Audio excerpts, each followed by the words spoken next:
कि इंचिंग और non inching reverse forward starter क्या होती है। तो चलिए दोस्तों वीडियो को स्टार्ट करते हैं। दोस्तों रिवर्स फॉरवर्ड स्टार्टर में आपको दो कॉन्टैक्टर का इस्तेमाल करना पड़ता है और जो हमारा मोटर होता है, मोटर के प्रोटेक्शन के लिए हम एक ओवरलोड रिले का इस्तेमाल करते हैं। अब जो हमारा मोटर होता है उस मोटर को फॉरवर्ड डायरेक्शन में रन कराने के लिए फॉरवर्ड पुश बटन का इस्तेमाल करते हैं और रिवर्स डायरेक्शन में रन कराने के लिए रिवर्स पुश बटन का इस्तेमाल करते हैं।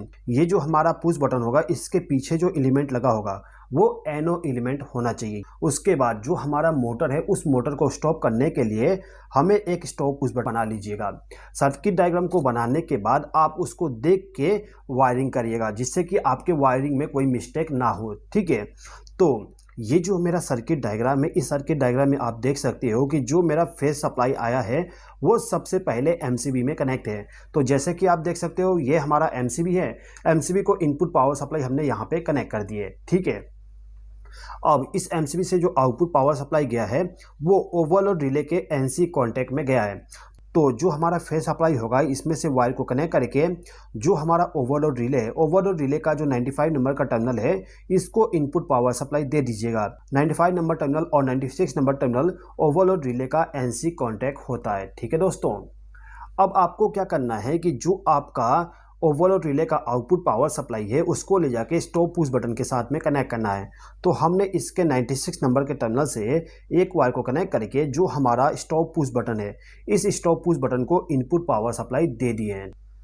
इसके बाद जो हमारा स्टॉप पुश बटन है, इस स्टॉप पुश बटन से हमारा जो फॉरवर्ड पुश बटन है और जो रिवर्स पुश बटन है इसको इनपुट पावर सप्लाई दिया गया है। तो जो मेरा स्टॉप पुश बटन है इसके आउटपुट टर्मिनल से एक वायर को कनेक्ट करके जो मेरा पुश बटन है इसको इनपुट पावर सप्लाई दे दिया हूँ। इसी प्रकार से एक और वायर को कनेक्ट करके दूसरे पुश बटन को इनपुट पावर सप्लाई दे दिया हूँ। ये जो मेरा पुश बटन है इसको मैं फॉरवर्ड के जैसे इस्तेमाल करूंगा और इस पुश बटन को मैं रिवर्स के जैसे इस्तेमाल करूंगा, ठीक है दोस्तों। अब इसके बाद ये जो हमारा कॉन्टैक्टर है इन दोनों कॉन्टैक्टर को न्यूट्रल पावर सप्लाई देना पड़ता है। तो इसको भी हमने इस एमसीबी के आउटपुट टर्मिनल से जहाँ पे हमें न्यूट्रल पावर सप्लाई मिलेगा इस टर्मिनल से एक वायर को ले जाके जो मेरा कॉन्टैक्टर है इन दोनों कॉन्टैक्टर को मैंने न्यूट्रल पावर सप्लाई कनेक्ट कर दिया हूँ। A2 टर्मिनल हमारा यहाँ पर है और यहाँ पर है, तो इनको हमने न्यूट्रल पावर सप्लाई के साथ कनेक्शन कर दिए हैं। अब हमें क्या करना है कि जो हमारा पुश बटन है यानी कि फॉरवर्ड पुश बटन है इसके आउटपुट टर्मिनल से जो वायर जाएगा वो रिवर्स कॉन्टैक्टर का जो एनसी कॉन्टैक्ट है इसको इनपुट पावर सप्लाई देगा। तो इसके लिए हमें क्या करना होगा कि ये जो हमारा फॉरवर्ड पुश बटन है इस पुश बटन के आउटपुट टर्मिनल से एक वायर कनेक्ट करना है। तो इसके लिए मैं इस वायर का इस्तेमाल करता हूँ। इस वायर का जो एक सिरा है इसको ले जाके जो हमारा फॉरवर्ड पुश बटन है इसके आउटपुट टर्मिनल के साथ इस वायर को कनेक्ट कर देंगे। अब इस वायर का जो दूसरा छोर है इस छोर को ले जाके जो हमारा रिवर्स कॉन्टैक्टर है इस कॉन्टैक्टर का जो एनसी कॉन्टैक्ट है ये हमारा एनसी है। तो इस कॉन्टैक्ट के साथ में आपको इस वायर को कनेक्ट करना है। तो इसको हम ले जाके इस पॉइंट पे कनेक्ट कर देते हैं। अब इसके बाद जो हमारा एनसी कॉन्टैक्ट है, एनसी कॉन्टैक्ट से जो आउटपुट पावर सप्लाई जाएगा वो फॉरवर्ड कॉन्टैक्टर के A1 टर्मिनल पे जाना चाहिए। तो इसके लिए मैं इस वायर का इस्तेमाल करता हूँ। ये जो मेरा वायर है इसको ले जाके एनसी कॉन्टैक्ट के साथ में कनेक्ट कर दूंगा। उसके बाद इस वायर का जो दूसरा सिरा होगा इसको ले जाके जो हमारा फॉरवर्ड कॉन्टैक्टर है, फॉरवर्ड कॉन्टैक्टर का जो A1 टर्मिनल है, A1 टर्मिनल इसका यहाँ पर है। तो इस टर्मिनल के साथ इस वायर को हम कनेक्ट कर देते हैं। अब इसके बाद ये जो हमारा रिवर्स पुश बटन है इस पुश बटन से जो पावर सप्लाई जाएगा वो हमारे फॉरवर्ड कॉन्टैक्टर का जो एनसी कॉन्टैक्ट है इस एनसी कॉन्टैक्ट को इनपुट पावर सप्लाई देगा। तो इसके लिए मैं इस वायर का इस्तेमाल कर लूँगा। ये जो मेरा फॉरवर्ड पुश बटन है इसका जो आउटपुट टर्मिनल है ये वाली, इस टर्मिनल के साथ मैं इस वायर को कनेक्ट कर देता हूँ।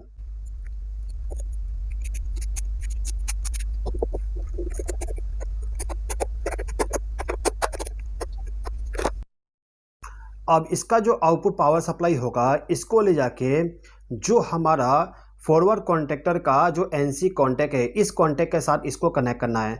तो हम इसको यहाँ पे कनेक्ट करेंगे।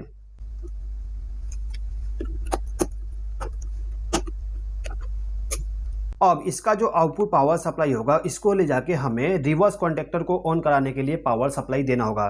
तो इसके लिए मैं इस वायर का इस्तेमाल करता हूँ। इस वायर का जो एक सिरा होगा उसको हम NC कॉन्टैक्ट के साथ कनेक्ट कर देंगे। उसके बाद इस वायर का जो दूसरा सिरा होगा इसको ले जाके जो हमारा फॉरवर्ड कॉन्टैक्टर है, फॉरवर्ड कॉन्टैक्टर का जो A1 टर्मिनल है, इस टर्मिनल के साथ इस वायर को हम कनेक्ट कर देंगे।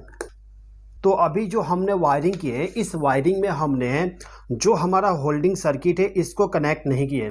यदि आप आपके सर्किट में होल्डिंग सर्किट को नहीं कनेक्ट करते हो तो इसको हम कहते हैं इंचिंग सर्किट। इंचिंग सर्किट में क्या होता है समझ लीजिए। देखिए, जो हमारा पावर सप्लाई है इसको मैं एक बार ऑन कर देता हूँ। ऑन करने के बाद जो मेरा रिवर्स पुश बटन है, इस पुश बटन को प्रेस करूंगा तो मेरा जो रिवर्स कॉन्टैक्टर है ये ऑन हो चुका है। अभी आप देख सकते हो मैंने पुश बटन को प्रेस करके रखा हूं। जैसे मैं इसको रिलीज करूंगा मेरा कॉन्टैक्टर ऑफ हो जाएगा।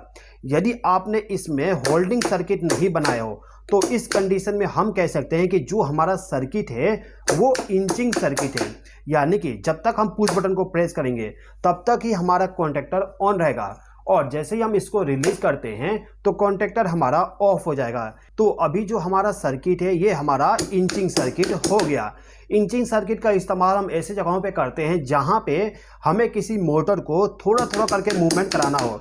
एग्जाम्पल के लिए मान लीजिए कि जो आपका होस्ट होता है उस होस्ट को यदि आपको थोड़ा सा मूवमेंट कराना है तो उसके लिए आप इस पुश बटन को एक बार प्रेस करके रिलीज कर दोगे, जिससे कि हमारा मोटर थोड़ा सा आगे चल के रुक जाए। तो थोड़ा सा मूवमेंट कराने के लिए हम इंचिंग सर्किट का कनेक्शन करते हैं। ठीक है दोस्तों। अब यदि आप non inching reverse forward starter बनाना चाहते हो तो उसके लिए आपको एक होल्डिंग सर्किट भी ऐड करना पड़ेगा। तो होल्डिंग सर्किट कैसे ऐड करेंगे समझ लीजिए।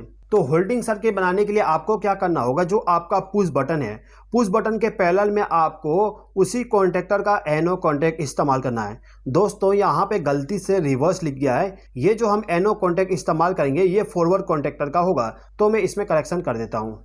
ओके, तो मैंने यहाँ पे लिख दिया फॉरवर्ड NO, यानी कि ये जो हमारा NO कॉन्टैक्ट होगा वो इस कॉन्टैक्टर का होना चाहिए, और इस कॉन्टैक्टर को होल्ड करने के लिए इसका ही NO कॉन्टैक्ट हमें इस्तेमाल करना है। तो वायरिंग हम कर देते हैं। देखिए, ये जो मेरा फॉरवर्ड पुश बटन है, इस पुश बटन का जो इनपुट पावर सप्लाई है, जैसे कि आप देख सकते हो इनपुट पावर सप्लाई इस वायर के द्वारा दिया गया है। तो इसी वायर के साथ में आपको एक और वायर को कनेक्ट करना है। तो मैं यहाँ पे ब्लू वायर का इस्तेमाल करता हूँ कनेक्शन करने के लिए। मैं इस वायर को ले जाके जो मेरा फॉरवर्ड पुश बटन है इसके इनपुट टर्मिनल पे इसको कनेक्ट कर दूंगा। ओके, हमने इस वायर को कनेक्ट कर दी है। अब इस वायर का जो दूसरा सिरा होगा इसको ले जाके जो हमारा फॉरवर्ड कॉन्टैक्टर है, इस कॉन्टैक्टर का जो NO कॉन्टैक्ट है, जैसे कि आप देख सकते हो NO कॉन्टैक्ट ये वाला है, तो इसके साथ में हम इस वायर को कनेक्ट कर देंगे। अब इस आउटपुट टर्मिनल से जो वायर जाएगा वो A1 टर्मिनल पे जाके कनेक्ट होगा। तो मैं इसके लिए क्या करता हूँ कि मेरा जो NO कॉन्टैक्ट है इसके साथ में मैं एक वायर को कनेक्ट कर दूंगा। उसके बाद इस वायर का जो दूसरा सिरा है इसको ले जाके जो हमारा A1 टर्मिनल है उस A1 टर्मिनल के साथ इस वायर को कनेक्ट कर देंगे। तो ये जो हमारा फॉरवर्ड कॉन्टैक्टर है इसको होल्ड करके रखने के लिए होल्डिंग सर्किट हमने बना दिए। ठीक है। अब इस रिवर्स कॉन्टैक्टर को भी सेम टू सेम कनेक्शन करेंगे। तो इसके लिए मैं इस ब्लू वायर का इस्तेमाल करूंगा। ब्लू वायर को ले जाके जो हमारा रिवर्स पुश बटन है इसके इनपुट टर्मिनल पे इस वायर को कनेक्ट कर दूंगा। अब इसका जो आउटपुट टर्मिनल है इसको ले जाके NO कॉन्टैक्ट के साथ हमें कनेक्ट करना है। अब इसका जो आउटपुट है इस आउटपुट टर्मिनल से हम एक वायर को कनेक्ट कर देंगे और इस वायर को ले जाके हमें A1 टर्मिनल के साथ कनेक्ट करना है, जिससे कि हमारा जो कॉन्टैक्टर है इसको फेज सप्लाई मिल जाए। तो दोस्तों ये जो सर्किट डायग्राम है इस सर्किट डायग्राम के अनुसार हमने कनेक्शन कर दिए। इस सर्किट डायग्राम के साथ में मैंने दो लैंप को कनेक्ट कर दिया हूं, जिससे कि हमें ये मालूम चले कि हमारा कॉन्टैक्टर ऑन हुआ कि नहीं हुआ। फॉरवर्ड कॉन्टैक्टर ऑन होने पे ये वाला लैंप ग्लो होगा और रिवर्स कॉन्टैक्टर के ऑन होने पे ये वाला लैंप ग्लो होगा। ठीक है। अब चलिए दोस्तों ये जो हमारा रिवर्स फॉरवर्ड स्टार्टर होता है इसके कॉन्सेप्ट को समझते हैं। देखिए, जब आपको मोटर को फॉरवर्ड डायरेक्शन में रन कराना हो तो इसके लिए आपको फॉरवर्ड पुश बटन को पुश करना पड़ेगा। तो ये हमारा फॉरवर्ड पुश बटन है, तो इसको मैं एक बार प्रेस करता हूं। तो इसको प्रेस करते ही आप देख सकते हो हमारा फॉरवर्ड कॉन्टैक्टर ऑन हो चुका है। अब जैसे कि मैंने आपको बताया कि यदि आपका एक कॉन्टैक्टर ऑन है तो इस कंडीशन में दूसरा कॉन्टैक्टर ऑन नहीं होना चाहिए। यदि गलती से भी आपका दूसरा कॉन्टैक्टर ऑन हो जाएगा तो शॉर्ट सर्किट हो सकता है। तो इसको भी हम चेक कर लेते हैं। तो फॉरवर्ड कॉन्टैक्टर ऑन है, रिवर्स कॉन्टैक्टर को ऑन करने के लिए मैं इस पुश बटन को प्रेस करता हूं। इसको प्रेस करने के बाद भी आप देख सकते हो हमारा जो रिवर्स कॉन्टैक्टर है ये ऑन नहीं हो रहा है। ठीक है, इसका मतलब ये है कि जो हमने इंटरलॉकिंग यहाँ पे इस्तेमाल की है, ये इंटरलॉकिंग अच्छे तरीके से वर्क कर रहा है। अब हम इसको ऑफ कर देते हैं। अब मेरा जो रिवर्स कॉन्टैक्टर है, इसको मैं ऑन करने के लिए इस रिवर्स पुश बटन को प्रेस करता हूं, तो आप देख सकते हो हमारा रिवर्स कॉन्टैक्टर ऑन हो चुका है। अब यदि मैं इस फॉरवर्ड पुश बटन को प्रेस करूंगा तो इस कंडीशन में मेरा जो फॉरवर्ड कॉन्टैक्टर है ये ऑन नहीं होगा, यानी कि हमारा जो रिवर्स कॉन्टैक्टर है इसका भी